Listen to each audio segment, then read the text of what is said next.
विरारमध्ये पावसामुळे जागोजागी पाणी साचलेले बोळिंज असेल, विवा college road, Virar bus depot संपूर्ण परिसर हा जलमय झाला असल्याचं आपल्याला या ठिकाणी बघायला मिळत आहे। पावसामुळे जागोजागी पाणी साचलं असल्याचं देखील पाहायला मिळत आहे।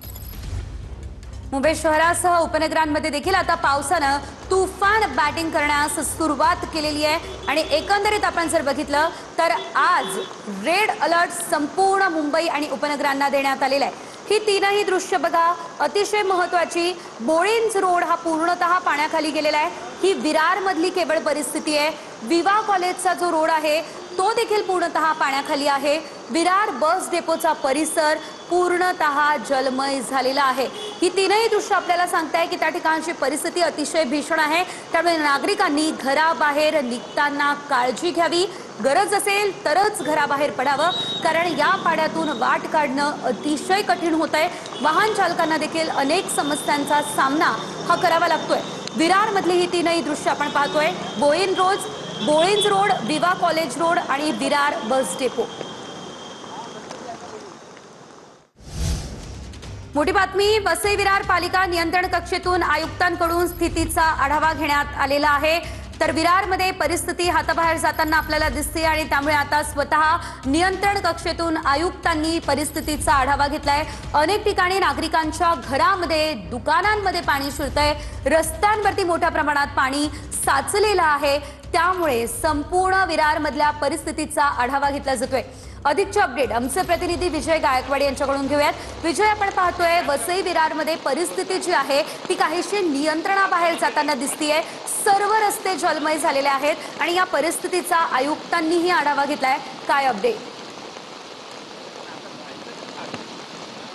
निश्चितच सेजल, मी आता वसई विरार महापालिकेच्या 3ऱ्या मजल्यावरती आहे आणि हे आपत्ती व्यवस्थापन केंद्र आहे वसई विरार महापालिकेचं। स्वतः आपण जर आतमध्ये जर बघितलं तर या ठिकाणी पूर्ण वसई विरार महापालिकेची जी परिस्थिती जी आहे, आपण आपत्ती कक्षामध्ये स्वतः TV9 मराठी हे चॅनल आहे आणि पूर्ण शहरातली जी परिस्थिती आहे हे आढावा जे आहे या आपत्ती कक्षामधून या ठिकाणी घेतला जातोय। आपण जर सर्व परिस्थिती जर बघितली तर कारण वसई विरार महापालिकेमध्ये सकाळपासूनच मुसळधार पावसाने हजेरी लावलेली आहे। गेले 3 दिवसापासून मुसळधार पाऊस पडतोय। माझ्या बाजूला जर बघितला तर या ठिकाणी स्वतः आयुक्त पृथ्वीराज बीपी आणि महापौर अजू पाटील हे स्वतः या ठिकाणी आपत्ती कक्षामध्ये आहेत आणि आपत्ती कक्षामधून पूर्ण शहराची परिस्थिती जी आहे हे स्वतः जाणून घेत आहेत। सध्या माझ्यासोबत आयुक्त पृथ्वीराज बीपी आहेत। सर, काय परिस्थिती आहे शहराची सध्या? कालपासून आपल्याकडे अलर्ट आला होता CM ऑफिसकडनं आणि IMD कडनं की पालघर जिल्ह्यामध्ये स्पेशली आपले वसई विरार कॉर्पोरेशन क्षेत्रामध्ये फार मोठ्या प्रमाणावर पाऊस पडणार आहे आज आणि उद्या, आणि याच्यासोबत हाय टाईड सुद्धा येणार आहे। त्याच्यामुळे काल कलेक्टर महोदयांनी ते शाळाबंदीचा आदेश काढला होता। आमची टीमला आम्ही कालपासूनच अलर्ट केलेला आहे। लोकप्रतिनिधी सोबत आमचा कोऑर्डिनेशन आहे। आम्ही आता NDRF ची team just as a safety precaution म्हणून आम्ही रिक्वेस्ट करत आहे की ते एक टीम इथे स्टेशन करावी। आम्ही वेस्टर्न रेल्वेचे जे DRM साहेब आहेत त्यांच्याशी कोऑर्डिनेशनमध्ये आहे। सध्या रेल्वेमध्ये काही इश्यू नाही आहे, थोडासा स्पीड कमी झाली, अदरवाईज रेल्वे मुवमेंटला काही विषय नाही आहे। बरेचसे भागामध्ये पाणी साचलेलं आहे। आमचे सगळे वॉर्ड ऑफिसर्स, सगळे कर्मचारी फील्डवर आहे। आता फोकस एवढाच आहे की कुठल्याही प्रकारचा इन्सिडेंट काही होऊ नये याच्यावर आमचं लक्ष आहे। निश्चितच माझ्यासोबत महापौर सुद्धा आहेत। महापौर, सध्या नेमकी परिस्थिती आपण नागरिकांना काय आवाहन करणार आहे? नागरिकांना एकच आवाहन करू, 4 आणि 5 2 दिवस आपत्कालीन परिस्थिती डिक्लेअर झालेली आहे, तर नागरिकांनी बाहेर पडू नये। आम्ही आता बघितलं स्टेशनच्या बाहेर ज्यावेळी फिरत होतो त्यावेळी नागरिकांना सांगितलं, काही जण पिकनिकसाठी बाहेर पडलेत, आम्ही त्यांना रिक्वेस्ट केलेले आहेत, काही कॉलेजसाठी निघालेले त्यांना रिक्वेस्ट केलेली आहे। प्रशासन संपूर्ण सतर्क झालेलं आहे।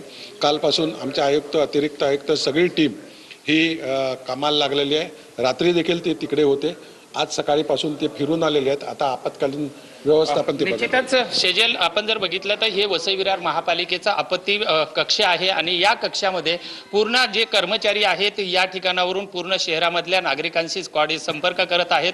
यामध्ये महावितरण आहे, त्यानंतर पालिकेचे महामार्गाचे सर्व कर्मचारी जे आहेत, अग्निशमन दल आहे, NDRFच्या टीम ज्या आहेत ह्या पूर्ण या ठिकाणी लोकांशी संपर्क करत आहेत, प्रत्येकाचे कॉल अटेंड करत आहेत आणि स्वतः आयुक्त आणि महापौर या सर्व यंत्रणेवरती लक्ष लक्ष देऊन आहेत, कारण शहरामध्ये कुठेही आपत्तीजनक अशी घटना घडू नये असं त्यांच्याकडून सांगण्यात येत आहेत.